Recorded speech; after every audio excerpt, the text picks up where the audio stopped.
What's going on, everybody? Man, we are back, and it is UFC 315. Oh my god. This past weekend, we lost so many fucking units, bro. We lost 17 units because of Ryan Garcia being a little bitch, talking about, oh, I just didn't feel right in there. I just felt off, dude. Fuck you, Ryan. Fuck you. You Austrian steroid piece of shit. I should have known every single fucking fight on that card I had predicted so good. It was only 3 fights. But I had T.O., I had Devin Haney by points, both of them. Um, and then fucking Ryan, just fucking piece of shit. Like, shout out to Rolly though. And then Bo Nickel. Bo Nickel.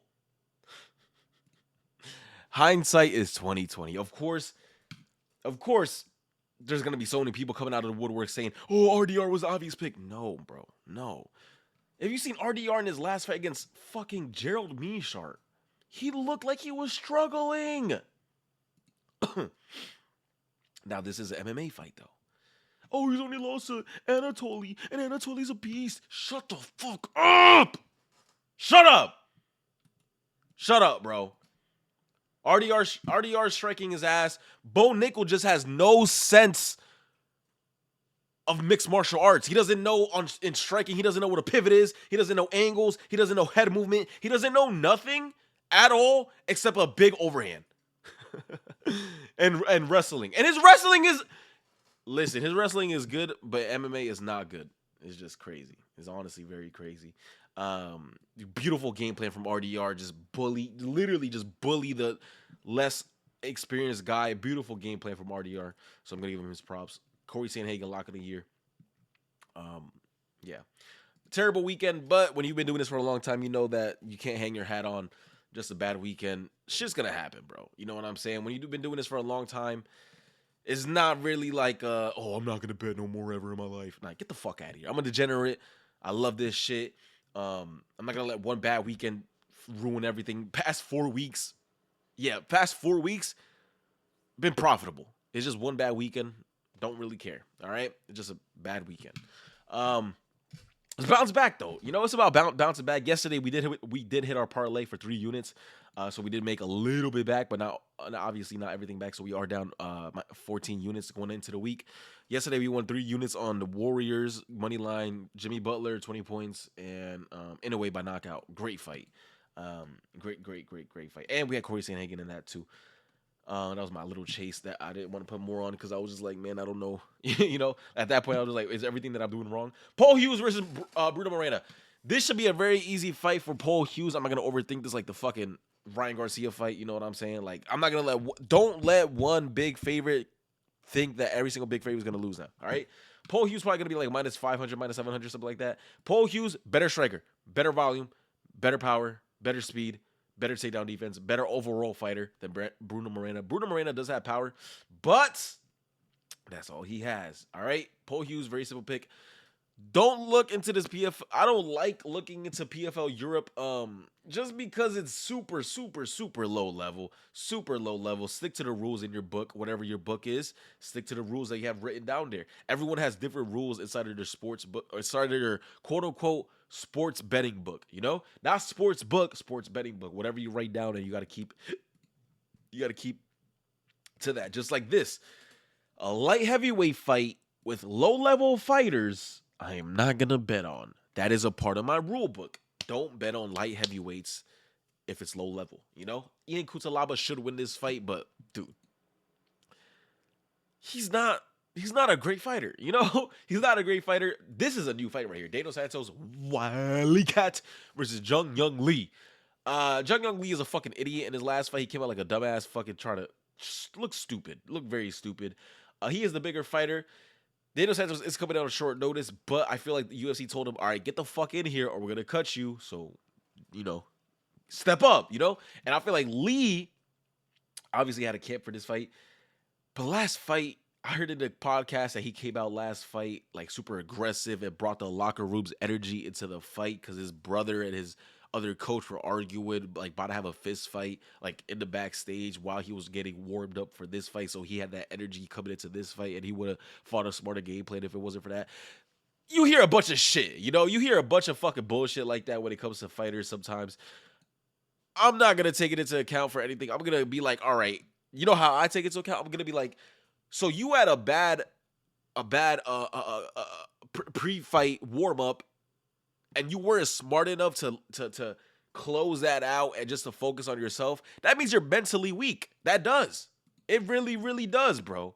If you think that I'm wrong, and if you think, oh no, you haven't been in a professional fight, you don't know what it feels like. No, bro. No, you need to focus in there, bro. You need to fucking focus in there. You need to. And if you don't have that focus, I can't expect you to be a great fighter. Simple as that. Just like Ryan Garcia, he couldn't focus on Saturday or Friday. That means he's never going to be a great fighter. There is no off days for great fighters. John Jones, listen. There is plenty of fights where Dominic Reyes, you know, obviously, where people say that like he hasn't looked the great, but he still wins. You know, he still fucking wins. Great fighters just don't lose. You know, Khabib, look at that. Only off night that you could say wasn't even an off night. It was just a hard fight for him. No, two. Justin Gaethje, you might think I'm lying, but look at the fucking fight again. Justin Gaethje was fucking up Khabib's legs. Bad. Like, he was hurting Khabib to the legs. And in the Gleison Tebow fight. Only two fights where it was even close, you know? I can't bet on Lee, but he is the bigger fighter. And I can't bet on Santos because he's coming on short notice. But Santos should win. I'm going to lean towards Santos. Pre-film, obviously, everything. But pre-film, I got Santos for real. I do like his striking. Obviously, mini Charles Oliveira. I think he's a way more aggressive Charles Oliveira, but with less defense. So obviously that comes to a cost. I like the way he slips his straights. I like the way he comes back with his straights. But he is susceptible always to the high kick for some reason. But I think it's because he slips to the same way every single time, just like Carlos Prates. We talked about that earlier. And yeah, I got Santos. So not betting on no light heavyweights. This is another light heavyweight fight, but I see a betting spot. Now, what I remember from this City Kickboxing protege, obviously all these City Kickboxers fight somewhat similar, not all the same, but they fight somewhat similar. Super technical, clean sniper, quote unquote, that you want to say. And Ivan, I don't remember much about him in his last fight. But you're going to split against Ion Kutalaba. That's not a good sign, you know. That's not a good sign at all. But I'm gonna lean towards what's his name? Striling. Yeah. I'm gonna break him down though. It should be fun. I mean, he looks like a fun fighter, I should say, just by like the stature. I mean, 27 years old, out of city kickboxing with a 64-inch height and a 79-inch reach. That seems like a fun fighter. We'll see though. Next fight we got is Jessica Jones versus Jasmine Jasnovicevic.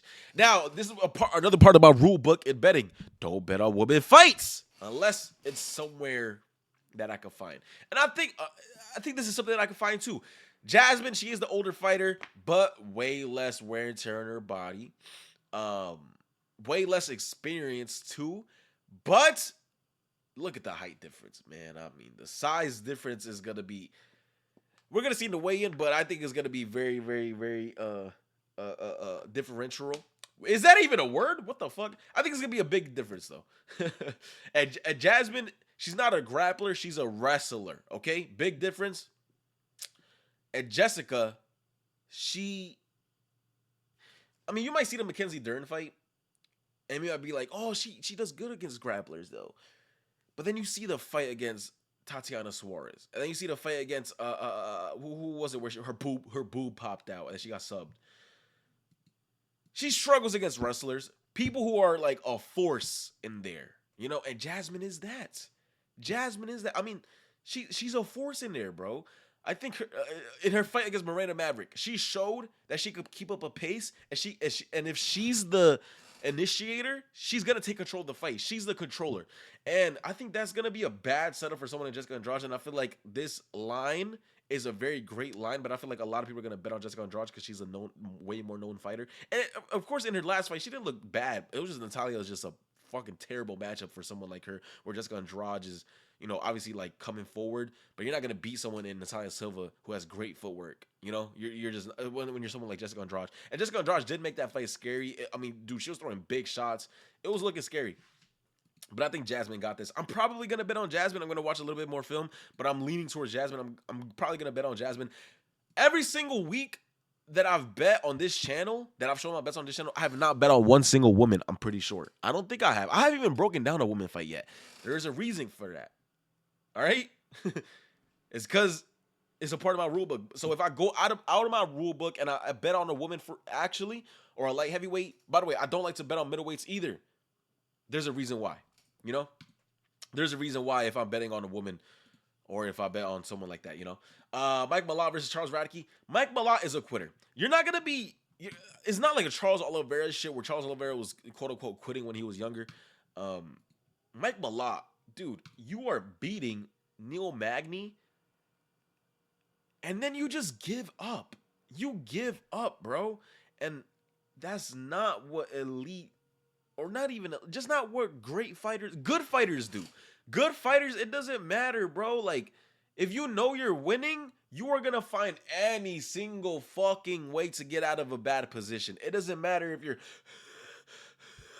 you're fucking dying. No matter what, you are going to move and find a way, bro. You're gonna do some crazy shit that you've never done before. You might fucking do a backflip. It doesn't fucking matter. You're gonna find a way. Find a way. Find a way. There's always a fucking way. So frustrating, bro. Mike Malott is ass. He's not a good fighter. He does have technique, I guess you could say, but like he gasses, obviously. He does hit hard, but I don't think he's a good fighter. Charles Radke, guess what? You're not a good fighter either. But I can see Rocky chinning Mike Malott. I can see it. I didn't even know that he's had 2 knockouts in his loss. Oh, obviously the Neil Magny. You got knocked out by Hakeem Dawodu? All right, but that was a long time ago. Super long time ago. Rocky has big power in his left hook.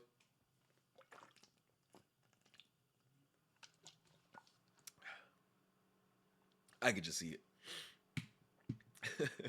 I'm not betting on this fight because Mike Malott is a piece of shit and Rocky is ass too.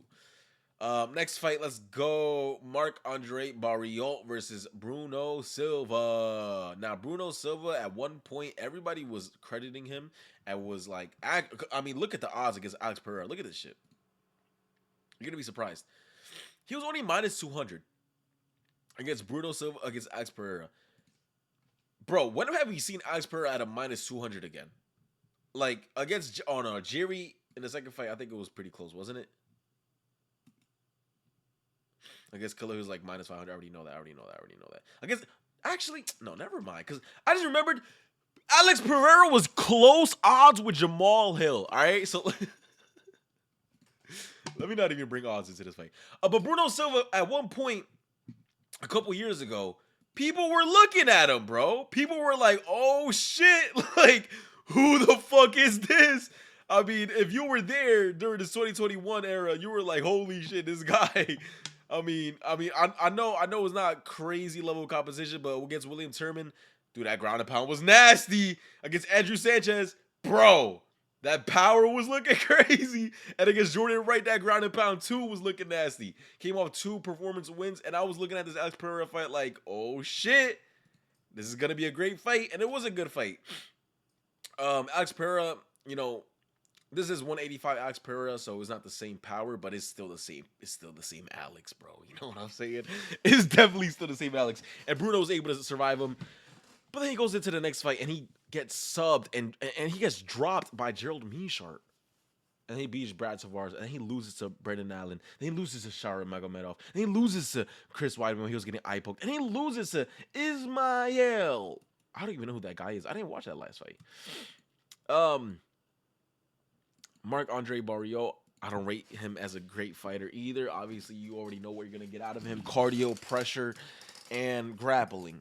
And I think he's gonna beat Bruno Silva just because I don't think Bruno Silva's the same fighter anymore.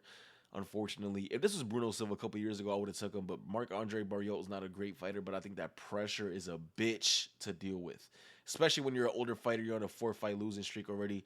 You're gonna have that pressure, that guy that just comes nonstop. And Bruno Silva could definitely drop and hurt Marc-Andre Barriault. Definitely, bro. Like 100%. Like this dude, Bruno Silva, still hits hard. Damn. Didn't he hurt Brandon Allen? Or am I wrong?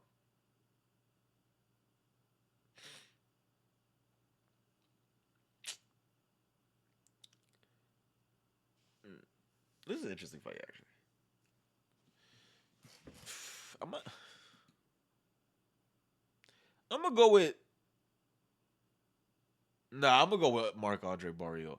I was about to go with Bruno Silva, but I just know Andre, like he's consistent, you know, consistently good, consistently bad, whatever.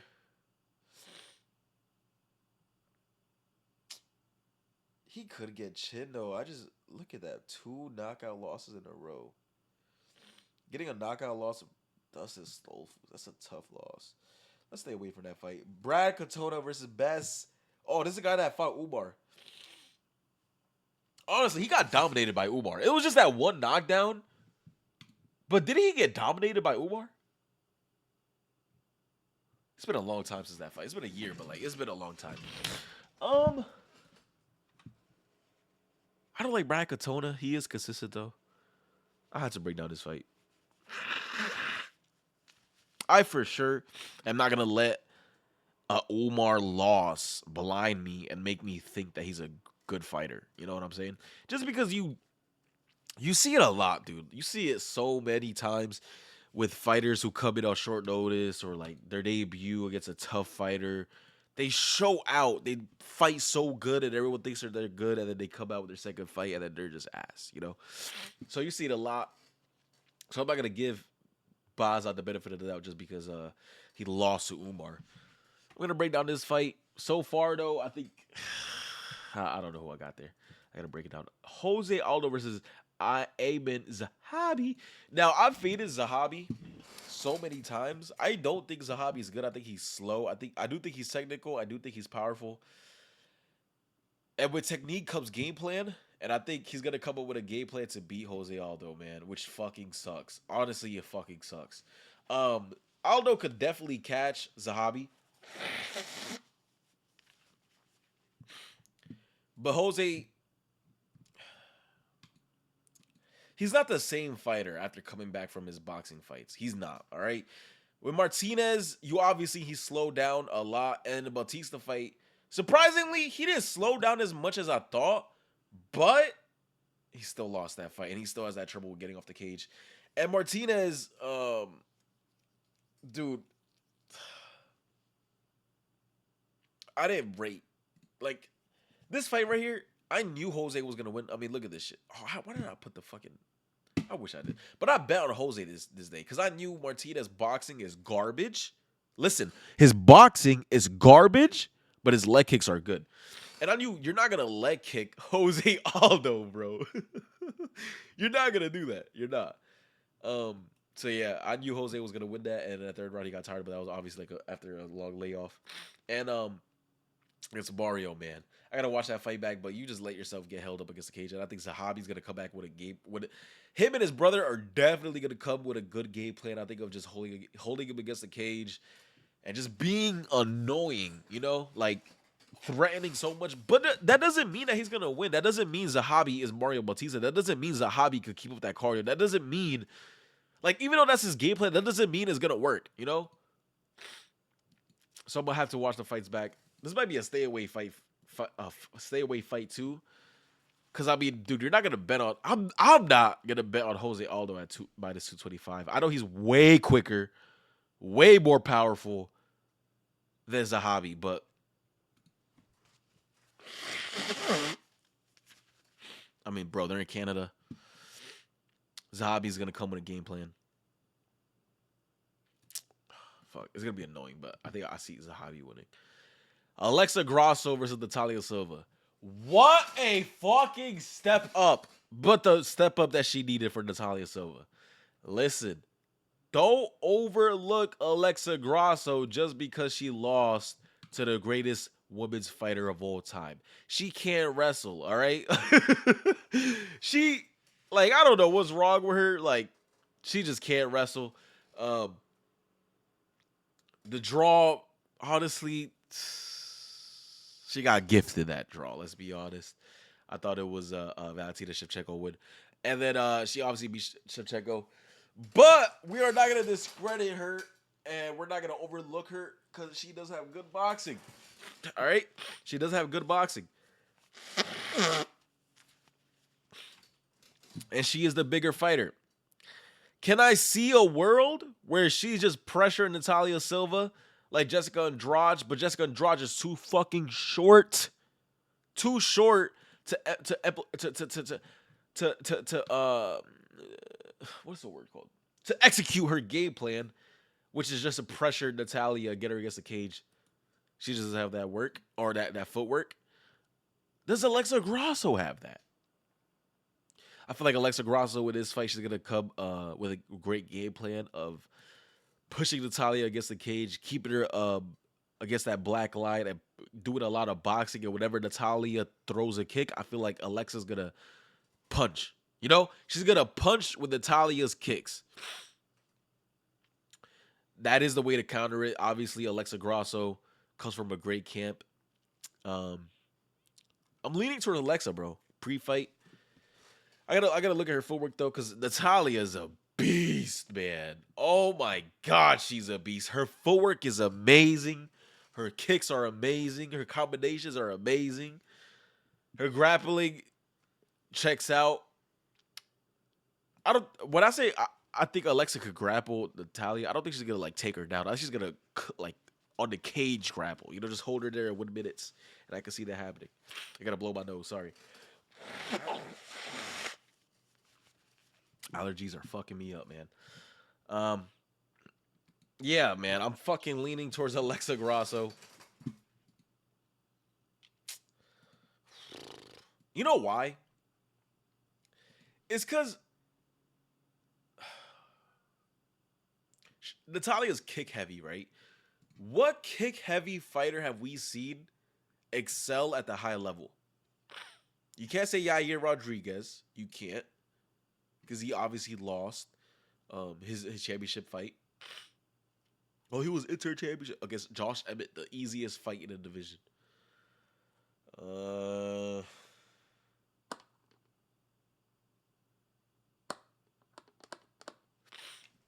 Who's a kick? Izzy? But Izzy fights with his attributes. He isn't high kicking you and then running away. He's low kicking you and then running away. It's so much more difficult countering a low kick than it is a high kick.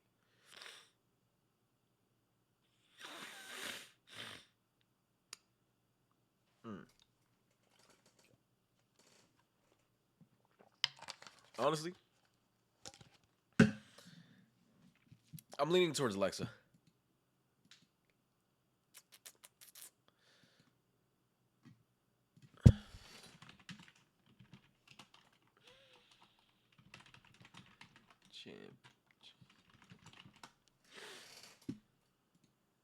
Overeem, nah. Overeem was not kick heavy. It wasn't even UFC champ. You can't say Alex Pereira because Alex Pereira is like Natalia is so dependent on her legs, you know? On her high kicks, her low kicks, her T kicks. It's so much different. It's not Alex Pereira. Alex Pereira, he uses everything. Yeah, man. I think I'm leaning towards Alexa. That's the underdog I got so far. And that's a big underdog. Manny Firo versus Valentina Shevchenko. Why are the odds like this? I don't get it. I don't fucking get it. It doesn't make no sense at all. Dude, Valentina should be like minus 200. All right, she should. Who wins this? I have no idea who wins this. No idea at all. I need to break down the fight. I'm definitely gonna bet on this fight, but I don't know who wins this. What I'm thinking so far, Manon Friot passed every single level. I mean, Erin Blanchfield, she just wasn't ready. She passed the Rose Namajunas, but Rose is coming to like Rose isn't a natural 135 or a 125er, you know.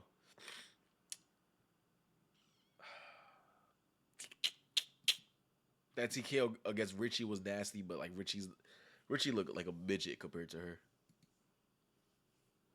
I mean, I gotta go. I'm leading Shevchenko, but like, I gotta watch the film. I mean, Shevchenko is one of the best fighters of all time, and she's the greatest woman fighter of all time. She got caught against Alexa. She would have won though. She beat Alexa. I mean, come on, bro. Like, that's Amanda Nunes. And bro, it was a close fight. It was a close fucking fight.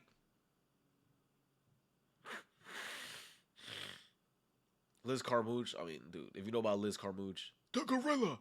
The gorilla. Did she lose her last fight? No, she won. Yeah, I mean, how can you not bet on Shevchenko here? We'll see, though. I got to check Fyra. Manon. There. Manon. I need to check her boxing now. I need to check her striking. I know her striking is good, but I need to check her boxing, like her fundamentals, her technique. I need to see that. Jack Della Maddalena versus Belal Ramadan Muhammad. Dude, I'm gonna be honest.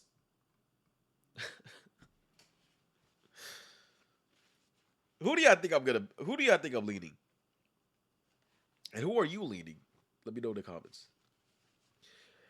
I gotta blow my nose. Jack Della Maddalena is gonna knock out Belal Muhammad. He is, bro. He is. I don't like Belal. I know your Leon win is 9 months ago, and I know it's Leon Edwards. Oh my God, he looks so dominant. Bro, Gilbert Burns, he tore his shoulder. Sean Brady, the lights were too bright. Jared Allen type of shit. You know? Vicente Luque, that's a great one. I'm not gonna lie. Stephen Thompson, anybody with grappling is gonna beat him. Damian Maya, come on, bro. I don't like his run is good, but like, all right, let's go to Jack. Let's go to Jack. Gilbert Burns. I know on the scorecards. Let's check this.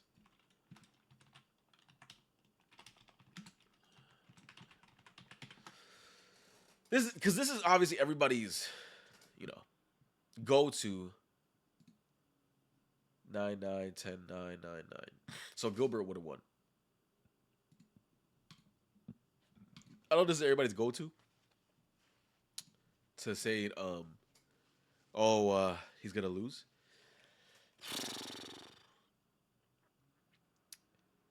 But I don't know why people don't give credit to Gilbert.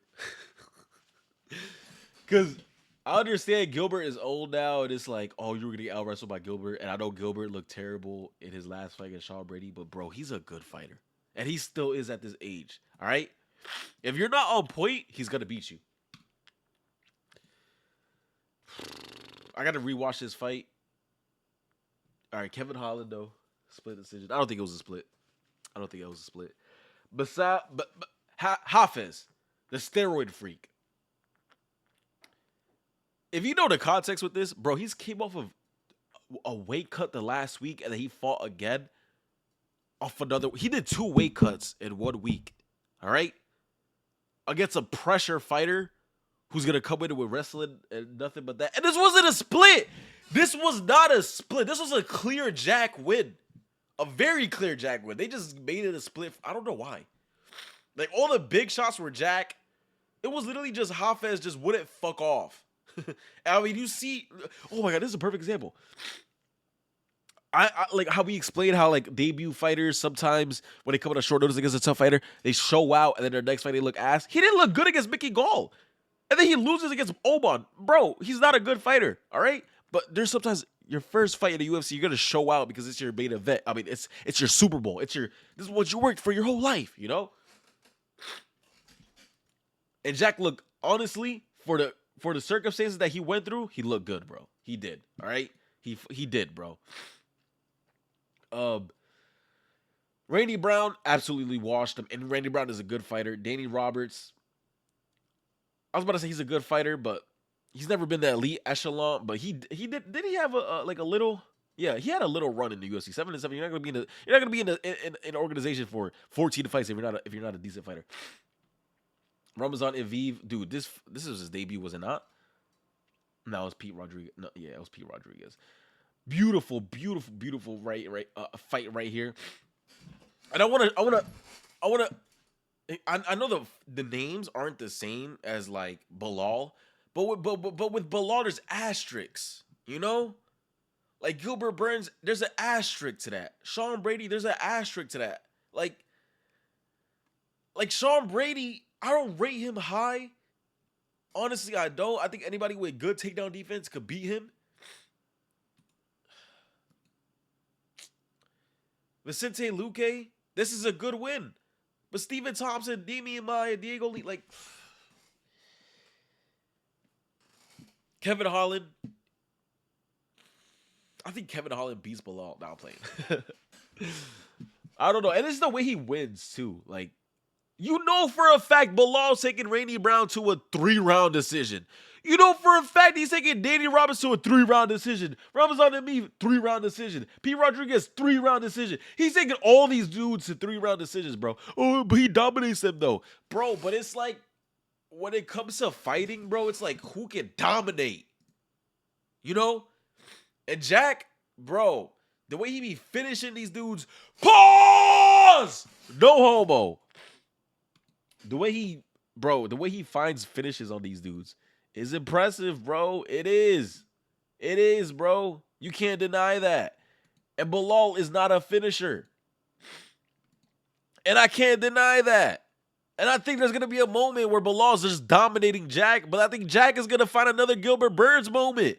Gilbert Burns, listen, he's a good fighter. Don't let the age and the losing streak distract you from the fact that Gilbert Burns is a good fighter, even at his age. Brazilians age differently. We all know this. You know why? We all know why. We all know why. Bilal Muhammad, 36 years old, about to be 37. Obviously going to bring that grappling pressure. Boxing, I don't care what you say. It is not good. He doesn't have good boxing compared to Jack. Not at all. Not at all. Now, I know Bilal's going to have that Islam effect, you know, where it makes it seem like his boxing is better than it is. But I think Jack is going to catch him. I really do, bro. I really, really, really do. I think Jack's boxing is way more better. I think his power is way more better. Technique way more better. I think his urgency is way more better. I mean, we see Bilal. People, like, come on, bro. In this round 5, when he was leaking, when Leon Edwards cut him, Bilal was hanging to Leon for his life. He didn't try to get up. He was literally like, okay, let me just stay here and stay safe. Bro, that's not what champions do, bro. It's not. Like, come on, bro. Get the fuck out of here. I got Jack. Let's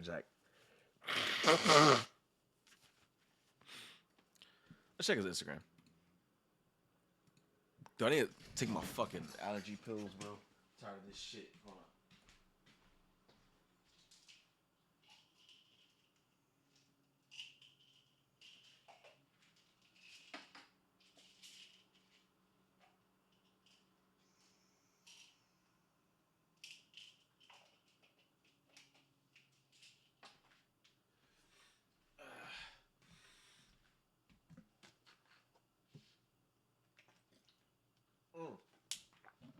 All right.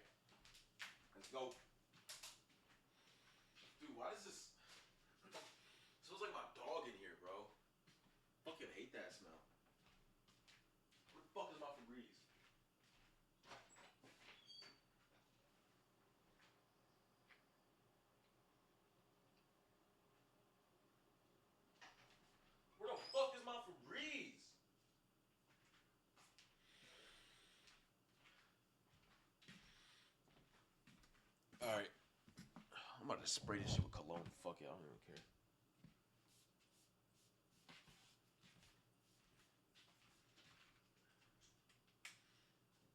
Oh yeah, it smells better. All right, Jack Della Maddalena. Am I scared because he's been off for a year? Nope.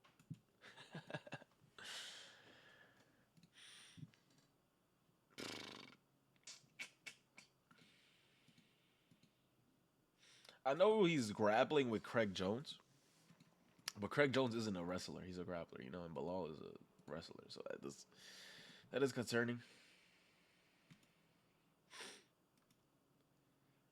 This dude has 3 finishes in his fucking UFC career, bro. Yeah, but let's go with Jack, bro. Friday or Saturday, I'll have my full picks out on my parlays and everything. Yeah. All right. Let's have a fantastic weekend or a week. And let's make this cheddar.